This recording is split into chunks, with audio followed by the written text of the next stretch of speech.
I believe that diversity is fundamental to building creative environments.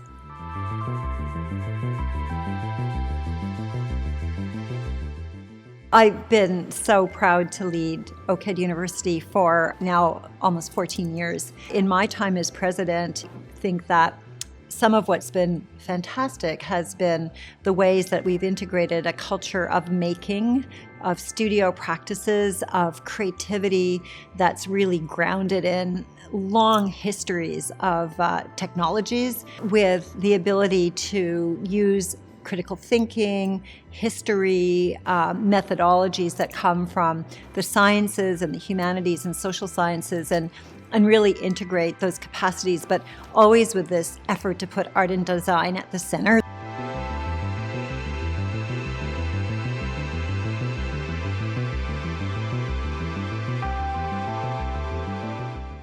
The Banff New Media Institute was an incredible environment that was able to predict many of the technologies that we're now using day to day in our lives. So looked at the environment, and we looked at biotechnology, and we looked at sustainable practices, and we looked at nanotechnologies as these were emerging. What are the kinds of agents that we need to take into account when we're building technologies, imagining technologies, being fundamentally concerned about their impacts, which was in the 1990s. That was considering those kinds of issues and impacts.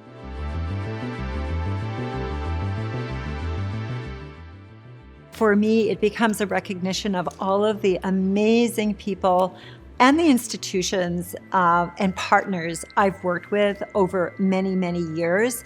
So this award is less about me. This award is really about the process of decades of talent and collaboration that when I was at my best, I was able to bring together. And I feel that this award is really for those people, many of whom have continued on to have really important impacts in the world of creativity and technology.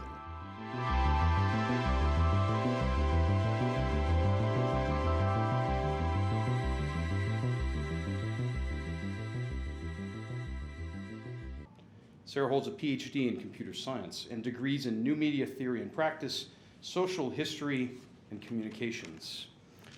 Sara founded the Banff New Media Institute in 1995, and she's well known for her work in data visualization, wearable technology, and as a mobile media researcher, artist, designer, and scientist. She also developed Code Zebra, a performance in media art, fashion, and software collaboration environment.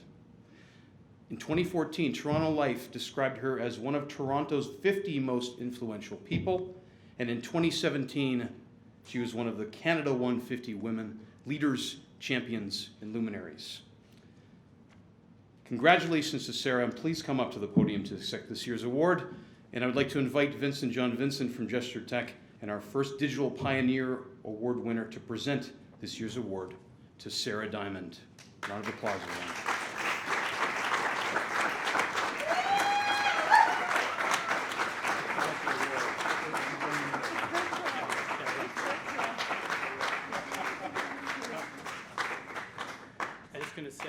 I just wanted to say that in the video, Sara said this is not really about her, but really, with all the amazing thousands of things that Sara's done, this really is about her, and really one of the most deserving people to get this award.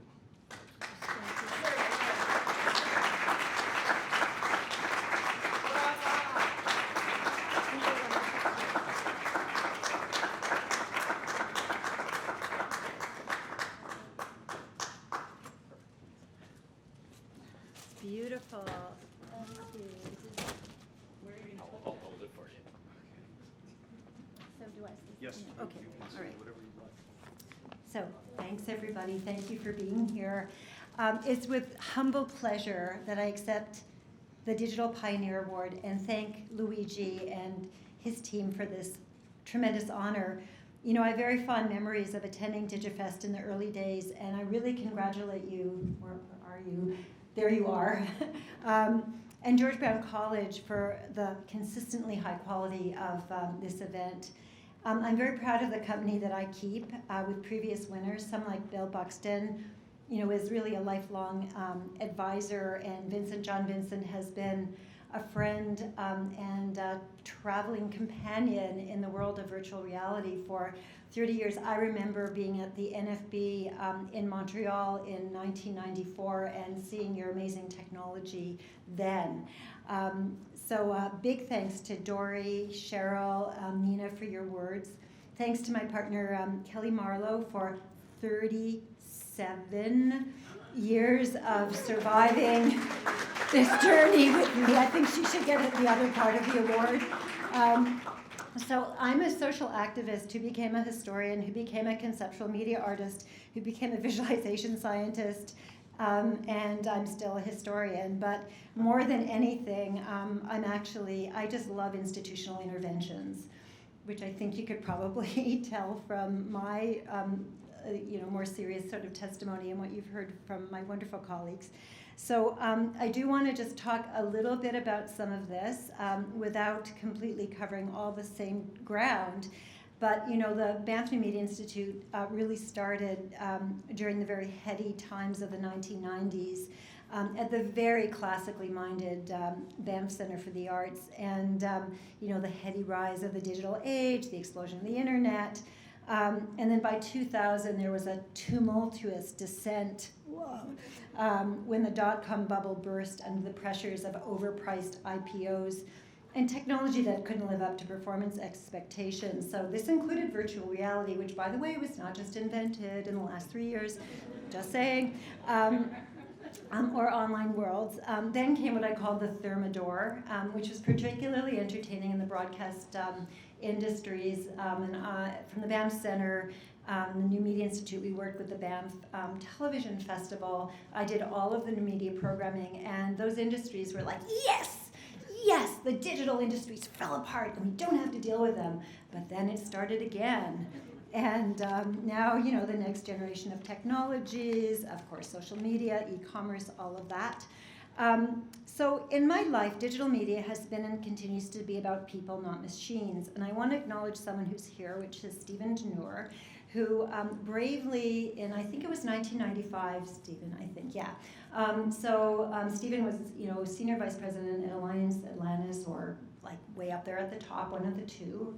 And he courageously was really committed, despite his industry, to the belief that digital was the future, and he provided some money to start the Banff New Media Institute, which brought together the first interactive screen, who were like the stable of phenomenal talent at Alliance Atlantis, and virtual reality makers, game designers, programmers, and it was an amazing 2 weeks where people tried to talk to each other, not that effectively, but what came out of it was the Banff New Media Institute, and what then became this environment which really brought together the great minds, inventors, and makers from Silicon Valley, New York, and the Midwest, from Canada, but most importantly, and this is what I'm very proud about in terms of what Banff allowed me to do, from South Africa and Senegal and Brazil and Mexico and post-collapse of the wall, Eastern Europe, Japan and China,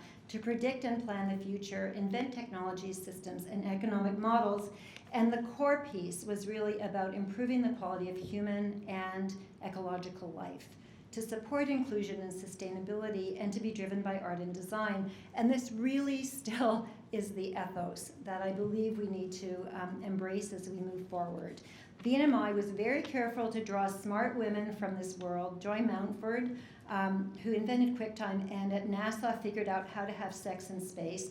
And I'm not going to tell you about it, but just think about Velcro. It's very important to the diagram. Zero gravity, Velcro, sex in space. Ellie Rubin, who is CEO of the aggregator Bulldog, digital activist. Fatoumata Kandi Senghor of Waru Studios in Dakar, robotics theorist Mashiko Kushawaro of Japan's Waseda University. So this phenomenal group of people who were women who were active in that world, and we're still struggling to make sure that we have gender representation equity in the world of science and technology. I have to shout out to Susan Kennard, who really was the co-creator in many ways on the managerial side of the New Media Institute, and then Sarah Cook, who co-wrote with me the Banff New Media Institute's dialogues, Euphoria and Dystopia. Cheryl talked so beautifully about the role of Indigenous knowledge and creativity within the Banff New Media Institute. And as she said, there were Indigenous people at every single event. And that was a really critical part of it. So again, I just want to say that New Media is a collective human enterprise. My second big intervention was an extended project into AI and early machine learning, which was Code Zebra. People who were so critical there, Richard Lochman, now at Ryerson, Josh Portway of Real World, and Australian artist John Tonkin, and curators such as Nina Zaghetti, who let it out on the world. So then, just moving on, my most recent intervention, of course, has been the transformation of OCAD University, an effort achieved with many partners. And Dory, you are so important to that transformation, and thank you. So as Dory said, OCA was a hotbed of media art in the 80s, but somehow that waned. And when I began in 2005, there were robotics artists and integrated media and a few technicians and IT services. But digital was certainly not the focus. Through our collective efforts, now critical digital pedagogy and making infuses all of our programs. And we've really brought together STEM, art and design, business, and now we produce creators who can program and invent. Monica Contreras, where are you? Yay! So Monica, superheroine, worked with me to create the infrastructure capacity of 18 labs with provincial, federal, and industry funding. And 10 years later, we are so bursting at the seams with researchers and creative practices designed for IoT, human interfaces with autonomous vehicles, artist software, VR, AR, wearable technology, designed for health, visual analytics. We've run out of lab space. Come back, Monica. So what are my preoccupations? Well, number one right now is trying to address the decision of the Ontario government to cut my university's capital funding halfway through a major build of a new building. Unusual business practice, I'm just saying. But my real preoccupations are, the interface between the human and the technological. How do we ensure that there is digital inclusion and access to technologies and learning? How do we contain the Pavlovian will of behavioral economics while harnessing the power of data?